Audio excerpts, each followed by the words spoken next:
আসসালামু আলাইকুম, স্বাগত জানাচ্ছি আরটিভি মধ্যাহ্নিক সংবাদে। আপনাদের সঙ্গে আছি আমি ফারিয়া শারমিন। সবার সহযোগিতা ছাড়া সুষ্ঠু গ্রহণযোগ্য নির্বাচন সম্ভব না বলে জানিয়েছেন প্রধান নির্বাচন কমিশনার এএমএম নাসির উদ্দিন। বলেন, সবার জন্য লেভেল প্লেইং ফিল্ড নিশ্চিত করতে চায় নির্বাচন কমিশন। সকালে আগারগাঁওয়ের নির্বাচন ভবনে রাজনৈতিক দলগুলোর সাথে সংলাপের শুরুতেই মন্তব্য করেন তিনি। এ সময় সিইসি বলেন, আচরণবিধি পরিপালনের উপর একটা সুষ্ঠু নির্বাচন নির্ভর করে, তাই দলীয়ভাবে আচরণবিধি প্রচার করার আহ্বান জানান তিনি। এদিন নিবন্ধিত রাজনৈতিক দলগুলোর সঙ্গে দ্বিতীয় দিনের মতো সংলাপ করছে কমিশন। সামনে যে নির্বাচনটা আমরা যাতে একটা সুন্দর গ্রহণযোগ্য পরিবেশে যাতে একটা নির্বাচনটা অর্গানাইজ করতে পারি, এটা আপনাদের সহযোগিতা চাও আমাদের মূল উদ্দেশ্য। যে কারণ আমরা সবাই মিলে তো করতে হবে, আমরা ইলেকশন কমিশন একার পক্ষে এই কাজটা আঞ্জাম দেওয়া সম্ভব না। ভোটারদেরকে কেন্দ্রে নিয়ে আসা, একটা সেফ এনভায়রনমেন্ট যাতে আমরা ক্রিয়েট করতে পারি, সেই ব্যাপারে আমাদেরকে সহযোগিতা করা, এই সমস্ত বিষয়ে আপনাদের একটা পরামর্শ আমরা চাইব, কিভাবে আমরা একটা সুষ্ঠু সুন্দর একটা নির্বাচন দিতে পারি। দর্শক, এই মুহূর্তে নির্বাচন কমিশন থেকে সরাসরি যুক্ত হচ্ছেন সহকর্মী নাজমুল হুদা।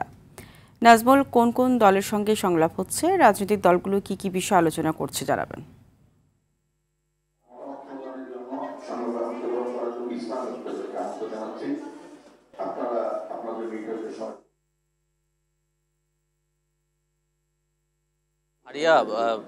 ত্রয়োদশ জাতীয় সংসদ নির্বাচন উপলক্ষে যে নিবন্ধিত রাজনৈতিক দলগুলোর সঙ্গে ইসি সংলাপ করছে এবং সেই সংলাপের আজকে দ্বিতীয় দিন। আজকে 12টি রাজনৈতিক দলের সাথে সংলাপ করবে।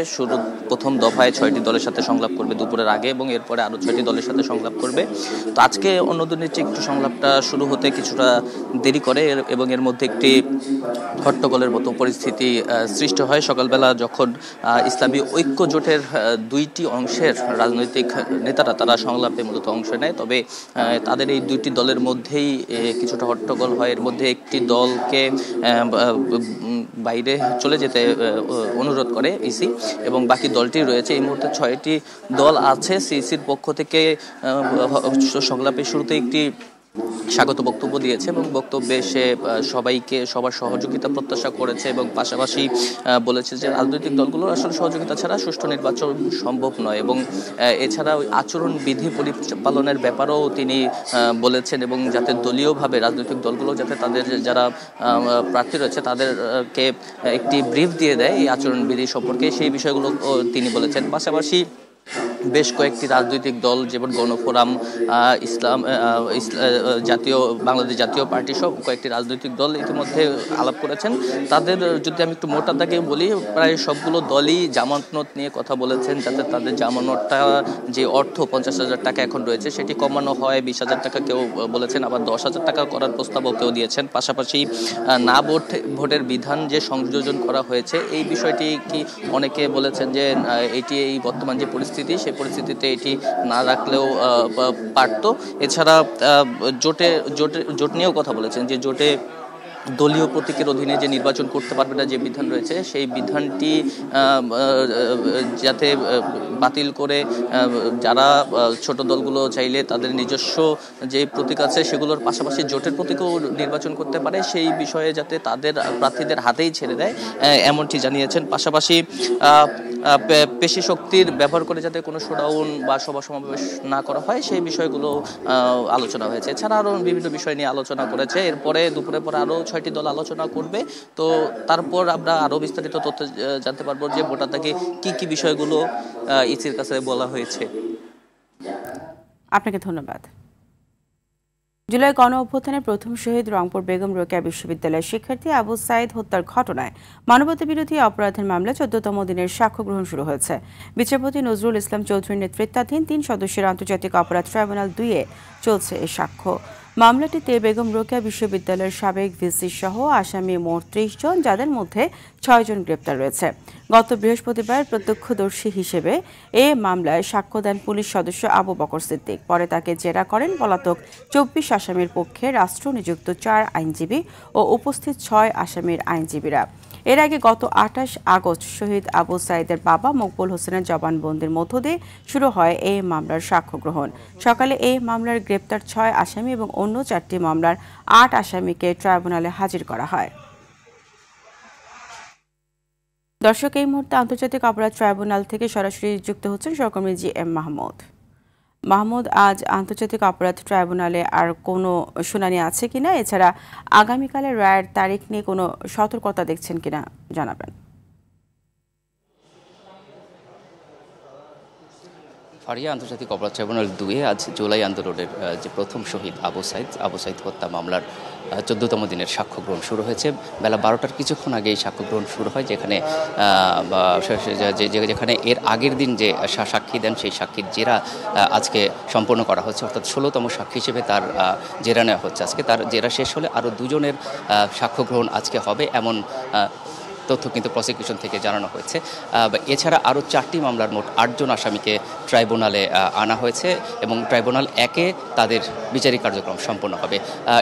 এছাড়া জানিয়ে রাখি, আপনি জানেন যে আগামীকাল সাবেক প্রধানমন্ত্রী শেখ হাসিনা সহ ৩ আসামির বিরুদ্ধে মানবতা বিরোধী অপরাধের মামলার রায় ঘোষণা হবে এবং এই রায়কে কেন্দ্র করে কিন্তু আজও আমরা দেখেছি ট্রাইব্যুনালে কড়া নিরাপত্তা রয়েছে এবং ট্রাইব্যুনালে ঢোকার মুখে কিন্তু জোর তল্লাশি চালানো হয়েছে।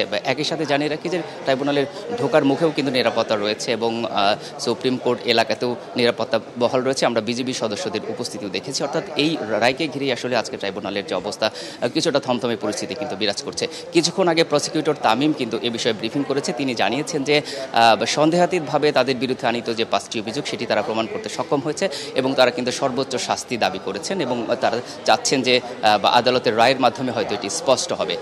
তো এখন পর্যন্ত আমরা অপেক্ষা করছি। আবু সাঈদ হত্যা মামলার সাক্ষ্য গ্রহণ এখনও শেষ হয়নি। আজকে সমাপ্ত হলে হয়তো বোঝা যাবে কয়জন সাক্ষীর সাক্ষ্য গ্রহণ সম্পন্ন হলো। এছাড়া আরও যে 4টি মামলার বিচারিক কার্যক্রম রয়েছে, আমরা অপেক্ষা করছি, হয়তো পরবর্তী সংবাদে এ বিষয়ে আরও বিস্তারিত তথ্য আপনাকে জানাতে পারবো। আপনার কাছ থেকে পরবর্তী সংবাদে ধন্যবাদ আপনাকে। পূর্ব নির্ধারিত ঘোষণা অনুযায়ী 15 নভেম্বর থেকে বাহিনীর সদস্যদের নতুন পোশাক পরার কথা থাকলেও সীমিত পরিসরে তা সরবরাহ করা হয়েছে।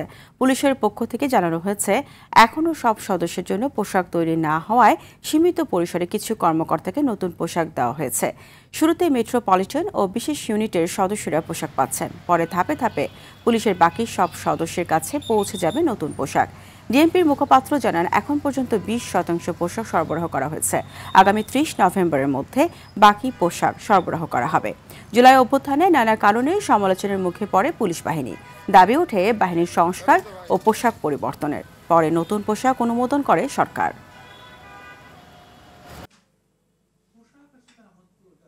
বিভিন্ন পর্যায়ে দেওয়া হয়েছে, দেখা যায় কোথাও শার্ট দেওয়া হয়েছে, আবার প্যান্ট সরবরাহের কাজ প্রক্রিয়াধীন রয়েছে। এটা যেহেতু এটার সাথে অনেক কিছু বিষয় জড়িত, একটা সাপ্লাই চেইন আমাদের মেনটেন করতে হয়। সব কিছু মিলে 30 তারিখের মধ্যে আমরা আশা করি সবাইকে নতুন পোশাকের আওতায় আনা সম্ভব হবে। রাজধানীর মিরপুর ও হাতিরঝিলের পর এবার বিমানবন্দর রেল স্টেশন ও আগারগাঁওয়ে ককটেল বিস্ফোরণের ঘটনা ঘটেছে। শনিবার রাতে পৃথক ককটেল বিস্ফোরণ ঘটায় দুর্বৃত্তরা। এর মধ্যে শনিবার রাত 11:30টার দিকে বিমানবন্দর রেল স্টেশনে ককটেল বিস্ফোরণ হয়, তবে এই ঘটনায় কেউ হতাহত হয়নি। এর কয়েক ঘন্টা আগে রাত 8:30টার দিকে আগারগাঁওয়ের এডিবি ভবনের সামনে একটি ককটেল বিস্ফোরণের ঘটনা ঘটে। তার আগে শনিবার সন্ধ্যার দিকে মিরপুর BRTA এলাকা, মিরপুর 12 মেট্রো স্টেশন, হাতিরঝিলের মধুবাগ ব্রিজ এবং মৌচা ক্রসিংয়ে পৃথক ককটেল বিস্ফোরণ হয়েছে। এদিকে এমন ঘটনায় স্থানীয়দের মধ্যে আতঙ্ক ছড়িয়ে পড়েছে।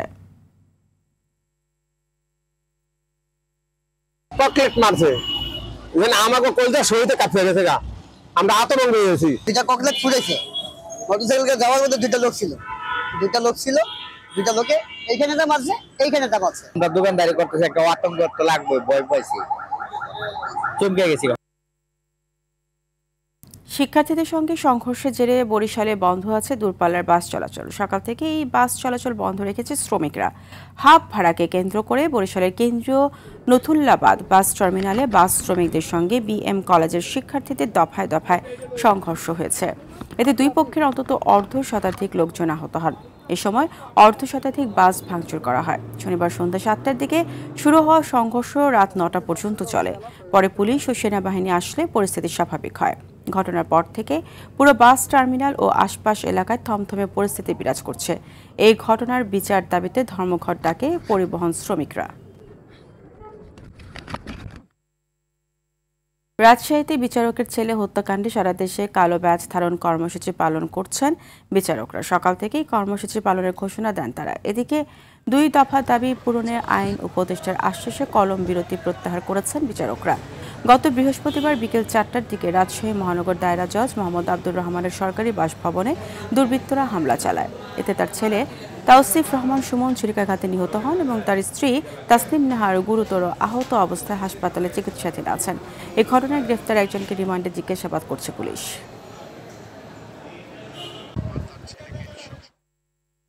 এই বিষয়ে আরো জানাতে রাজশাহী থেকে সরাসরি যুক্ত হচ্ছেন সহকর্মী মুস্তাফিজ রকি। মুস্তাফিজ, বিচারকদের কালো ব্যাজ ধারণ কর্মসূচির বিষয়ে সর্বশেষ কি তথ্য রয়েছে আপনার কাছে? ফারিয়া, সকাল থেকেই রাজশাহীর আদালতে বিচারকরা ইজলাসে উঠেছেন কালো ব্যাজ ধারণ করে। এরপরই কিন্তু তারা যে বিচার যে কার্যক্রম সেটি কিন্তু শুরু করেছিলেন। এখন আমি রয়েছি চিফ জুডিশিয়াল ম্যাজিস্ট্রেটের সামনে এবং প্রত্যেকটি যে আদালত রয়েছে সেই আদালতের বিচারকগণরা কিন্তু সেই কালো ব্যাজ ধারণ করেই তারা যে বিচার কার্যক্রম সেটি তারা চালিয়ে যাচ্ছেন। এর আগে আপনি জানেন যে গতকাল শনিবার যিনি আইন উপদেষ্টা রয়েছেন তার সাথে যে বিচারকদের যে সংগঠন রয়েছে বাংলাদেশ জুডিশিয়াল সার্ভিস অ্যাসোসিয়েশন, তাদের পক্ষ থেকে 2টি দাবি করা হয়। প্রথম দাবিটি হচ্ছে যে সমস্ত দেশের আদালত প্রাঙ্গণ রয়েছে সেগুলোতে বিচারকদের নিরাপত্তা ব্যবস্থা জোরদার করা। পাশাপাশি তারা বলছেন যে বিচারকদের যে বাসস্থান, পাশাপাশি তারা যাতায়াতের যে ক্ষেত্রগুলো থাকে সেগুলোতেও কিন্তু তারা নিরাপত্তা বাহিনী তারা কিন্তু আসলে তাদের জন্য মোতায়েনের দাবি জানিয়েছেন। এছাড়াও তারা বলছেন যে রাজশাহীর মহানগর দায়রা জজ আদালতের যিনি বিচারক রয়েছেন আব্দুর রহমান, তার ছেলের যে নৃশংস হত্যাকাণ্ডের ঘটনা তারা মর্মাহত এবং শোকাহত, এবং তারা বলছেন তারা কিন্তু উদ্বেগের কথা কিন্তু তারা প্রকাশ করেছেন। এবং এই নিয়ে কিন্তু এটি সারা দেশে কিন্তু আপনি জানেন যে বেশ আলোচনা কিন্তু কেন্দ্রবিন্দুতে পরিণত হয়েছে এবং বিচারকদের পক্ষ থেকেও কিন্তু আসলে তারা বলছেন যে বিচারকরা যেহেতু রাষ্ট্রের গুরুত্বপূর্ণ এই বিচারিক কার্যক্রমে নিয়োজিত থাকেন সেক্ষেত্রে তাদের যে নিরাপত্তা সেটি কিন্তু তারা আসলে দাবি জানাচ্ছেন। এবং আজকে আমরা যতটুকু আসলে জানতে পেরেছি যে দেশের যে সমস্ত আদালতগুলো রয়েছে সে সমস্ত আদালতের প্রাঙ্গণে কিন্তু বিশেষ করে যে জজের ছেলে হত্যাকাণ্ডের শিকার হয়েছেন তার আত্মার মাগফিরাত কামনা করে কিন্তু আসলে দোয়া মাহফিলের আয়োজন করার কথা রয়েছে। তো ফারিয়া, এই ছিল আমার কাছে রাজশাহীর আদালত থেকে সর্বশেষ। মুস্তাফিজ, আপনাকে ধন্যবাদ। খেলার খবর। এসএস শুরুর আগেই বড় ধাক্কা খেল অস্ট্রেলিয়া। নিউ সাউথ ওয়েলসের হয়ে শেফিল্ড শিল্ড ম্যাচে চোট পাওয়ার প্রার্থে প্রথম টেস্টে খেলতে পারছেন না জশ হ্যাজলাউড। তার জায়গায় স্কোয়াডে যুক্ত করা হয়েছে কুইন্সল্যান্ডের পেসার মাইকেল নেসারকে। প্যাট কামিন্স আগেই পিঠের চোটে ছিটকে পড়ায় পার্থ টেস্টে, তাই মিচেল স্টার্ক ও স্কট বোলান্ডকে নিতে হবে বাড়তি দায়িত্ব। 21 নভেম্বর থেকে মাঠে গড়াবে টেস্ট ক্রিকেটের সবচেয়ে মর্যাদাপূর্ণ এই দ্বিপাক্ষীয় লড়াই। মধ্যাহ্নের সংবাদ এই পর্যন্তই। দুপুরের সংবাদ পরে 2টায় দেখার আমন্ত্রণ রইল। ধন্যবাদ সবাইকে।